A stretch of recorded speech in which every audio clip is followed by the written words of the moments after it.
Deze video is mede mogelijk gemaakt door Global Joy Media Groep.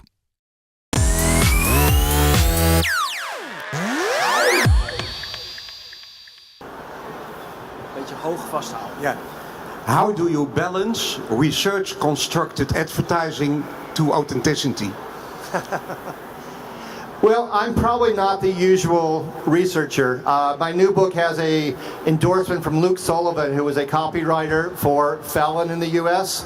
And he said, finally, a researcher whose left brain is as developed as his right brain.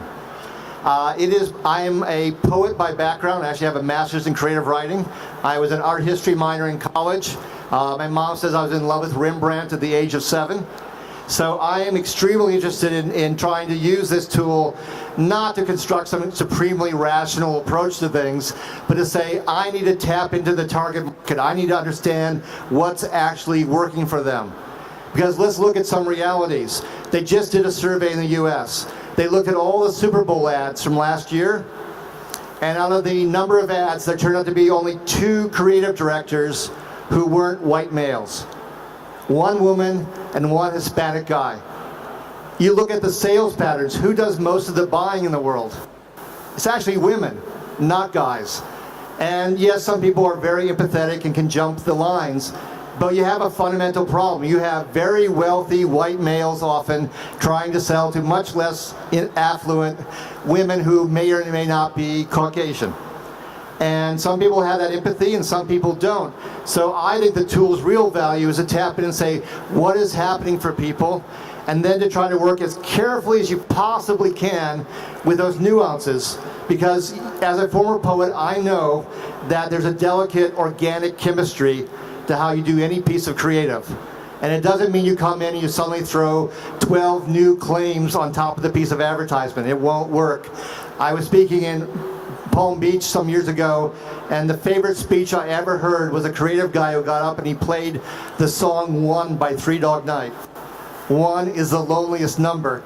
And he said in advertising that's really true, because the client is always trying to put in more claims and more messaging that can possibly survive in the piece. So I am not in favor of jamming stuff in. I'm in favor of emotionally listening to how the audience responds and trying to play within their rhythms, not the company's rhythms, because you make the money from the customer, not from having the CEO buy the product 2,000 times in a row. That's my answer. Anybody else? This is my favorite part, so I love the Q&A. I got a kind of a difficult question. I try and state it in the right way. You said the smile is supposed to be authentic.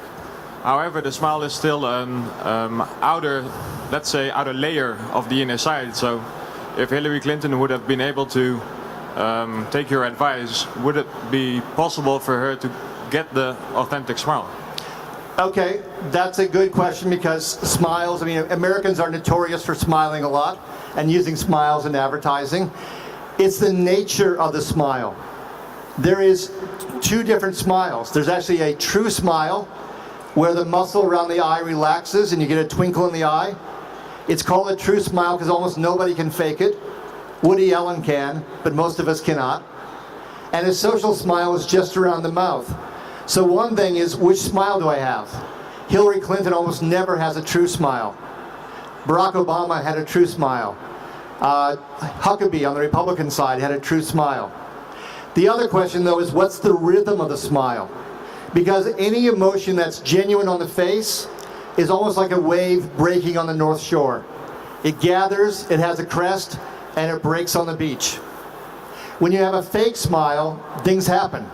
For instance, one of the candidates, Mitt Romney, spent more money per delegate than anybody else. Mitt Romney would smile and smile and smile and smile, and that's not true. In fact, most people, if you have a really great joke, if you're made really happy, you might have a true smile for 4 seconds. And as a rule of thumb, if someone is smiling for more than 4 seconds, they're probably faking it. So it's the nature of the rhythm of the smile. Hillary Clinton's biggest problem, besides not having a true smile, was that she had what I call the guillotine smile. She'd smile, and the moment she was done using it, it would drop off her face, just like that. And although I'm a master facial coder, I'm here to argue that we're all facial coders. We are all facial coders, and we use it every day. The statistic is that if you're in an ambiguous situation with your boss, a salesperson, whatever it may be, 55% of communication comes from the face, 38% from the voice, and only 7% from the words. And where do most companies start? With the words. I suggest you start with the face and the voice, because those are the things we pick up intuitively, and that's 95% of communication. That's what's really important about what's going on. And there's one more point. Emotions are incredibly contagious. We are doing a study for GlaxoSmithKline, and I'm looking at the emotional data, and at second 17 there's fear. And it doesn't fit the script at all. So finally I facial code the male actor in the piece, and at second 17 he shows fear. I don't know if he forgot his next line for a moment, if he was having a bad hair day, if he thought about something in his personal life, but he showed fear, and the audience felt fear. So if Hillary Clinton is not truly happy, and I don't think she is, then guess what? The audience doesn't feel happy either. And in presidential elections in America, the more happy candidate has won something like 85% of the time in the last 100 years. So essentially, even before the Great Recession started, John McCain was dead meat. He was not going to take the election. So, but that's a very good question. It gets into the subtleties of the nature of the smile. One more question at least. Where's the, right, up here. Thanks for your help. You talked on emotion, a very interesting concept. Can you connect specific action tendencies to specific emotions? Because in my work I have been able to excite specific emotions, but I've never known for sure what was the right emotion to bring up. Okay. Yes, each emotion has its own meaning, has its own script to it. I go crazy when people say, oh, they were just very emotional, as if that didn't mean anything. It always means something.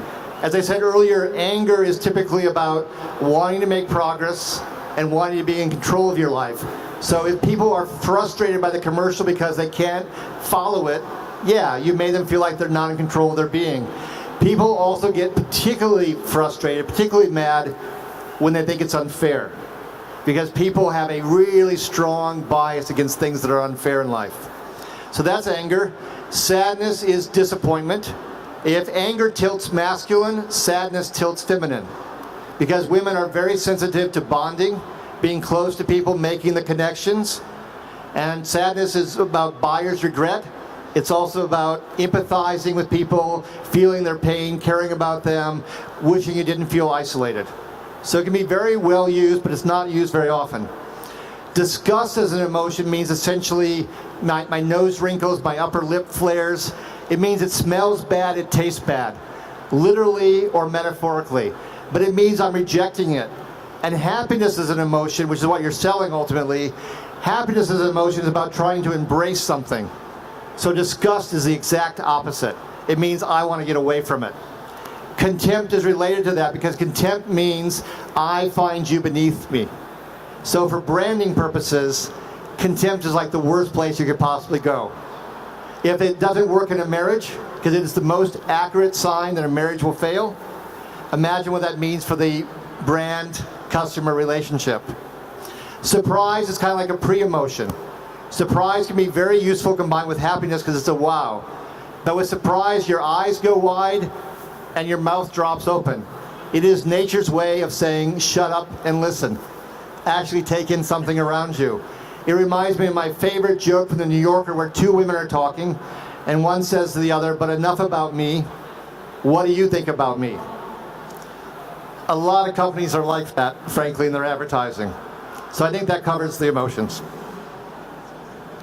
Then maybe one short last one. Yeah, one last question. From me. Sure. Why not? How about the saying, never trust a man with facial hair? How does it apply to facial coding? Well, it makes our job a little bit tougher if someone has a really heavy beard, but it's not impossible.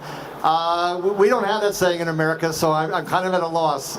So maybe that's a good time to quit while I'm behind. Okay. Thank you very much, Dan Hill. Okay, thank you.